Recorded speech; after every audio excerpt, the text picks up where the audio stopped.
লঙ্কার আচার এইভাবে বানালে মাছ, মাংস, ডিম কোনো তরকারির প্রয়োজন হবে না। ভাত, রুটি, পরোটা সবকিছুই এই আচার দিয়েই খেয়ে ফেলতে পারবে। আর কোনো রকম কেমিক্যাল ছাড়াই সারা বছর পর্যন্ত সংরক্ষণ করে রাখা যাবে। আমার হাতের এই লঙ্কার আচার যে একবার খেয়েছে বারবার রিকোয়েস্ট করে রেসিপি জানার জন্য।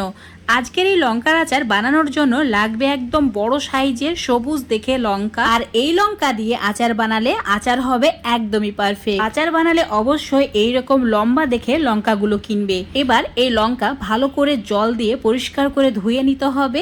তারপর জল ঝরিয়ে লঙ্কাগুলোকে তুলে নিতে হবে কোনো পাত্রে।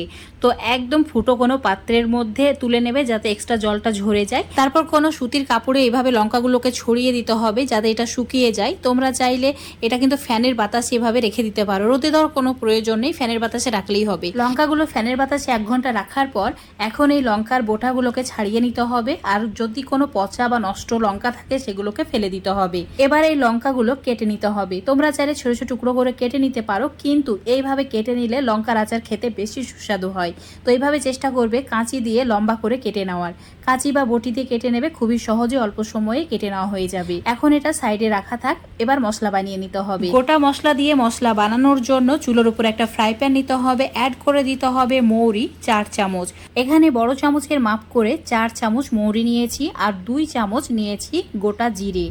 এবার ছোট চামচের মাপ করে 2 চামচ মেথি নিতে হবে। আর দিয়ে দিতে হবে বড় চামচের 4 চামচ কালো সর্ষে। এখানে হলুদ বা সাদা সর্ষে অ্যাড করা যাবে না, কালো সর্ষে দিয়েই কিন্তু বানাবে, খুবই ভালো লাগবে খেতে। এখানে সমস্ত মশলার পরিমাণটা 500 গ্রাম কাঁচা লঙ্কার পরিমাণ হিসাব করে অ্যাড করেছি।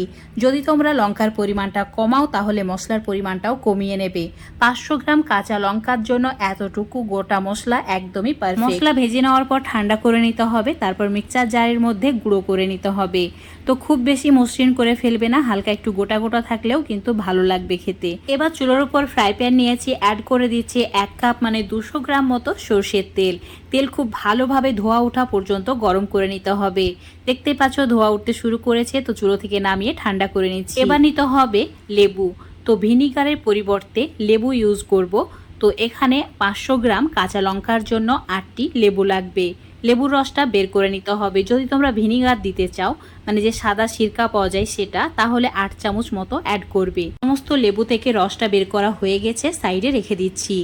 এবার কেটে রাখা লঙ্কাগুলো একটা বড় সাইজের বাটি বা পাত্রের মধ্যে নিয়ে নিতে হবে। এবার এই লঙ্কার মধ্যে দিয়ে দিতে হবে হলুদ গুঁড়ো 1 চামচ, 1 চামচ কালো জিরে, 1 চামচ হিং। হিং দেওয়ার কারণে লঙ্কার আচারের স্বাদ অনেক গুণ বেড়ে যায়। এবার দিতে হবে নুন। তো নুনের পরিমাণটা নিজেদের স্বাদের থেকে একটু বেশি রাখবে।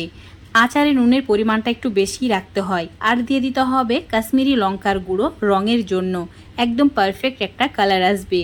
যে মশলাটা গুঁড়ো করে রেখেছিলাম সেটা সম্পূর্ণ অ্যাড করে দিয়েছি, আর সেই সঙ্গে লেবুর রসটাও দিয়ে দিয়েছি। এবার তেলটাও সম্পূর্ণ অ্যাড করে দিতে হবে। তো তেল অবশ্যই ঠান্ডা করে অ্যাড করবে, গরম তেল কিন্তু দেওয়া যাবে না। এবার সমস্ত কিছু ভালো করে একটু সময় নিয়ে মিশিয়ে নিতে হবে। এই কাজটি একটু সময় নিয়েই করতে হবে। যত ভালো করে এই সময় মেশানো হবে আচারের টেক্সচারটাও সেই রকম ভালো আসবে আর খেতেও ভালো লাগবে। দেখতেই পাচ্ছ কত ভালো করে আচারটা মেশানো হয়ে গেছে। তোমরা চাইলে এটা এইভাবে কিছুক্ষণের জন্য রোদে রাখতেও পারো। রোদে যদি রাখা হয় আরও 1.5-2 বছর পর্যন্ত রেখে খেতে পারবে, একদমই নষ্ট হবে না। তো এখন ভালো করে মিশিয়ে নেওয়ার পর কোনো কাচের জারের মধ্যে এইভাবে ভরে নিতে হবে। অবশ্যই আচার কাচের জারেই রাখবে, একদমই নষ্ট হয় না আর খুব সুন্দর একটা সুগন্ধ থাকে। তো এইভাবে কাচের জারে ভরে রেখেছি। এখন তোমাদের দেখাচ্ছি, দেখো কত সুন্দর লাগছে। তো এখানে তেলের পরিমাণটা অনেকটাই কম হয়েছে। তো আরও 1 কাপ মতো তেল গরম করে নিতে হবে, তারপর এর মধ্যে অ্যাড করে দিতে হবে। তো তেলের পরিমাণটা অবশ্যই একটু বেশি রাখবে, না হলে অনেক সময় দেখা যায় আচারটা থেকে যায়, তেলটা শেষ হয়ে যায়। তো এখানে 1 কাপ তেল গরম করে ঠান্ডা করে নিয়েছি, সেটাকে অ্যাড করে দিয়েছি। একদম ভর্তি করে তেলটা এভাবে দিয়েছি।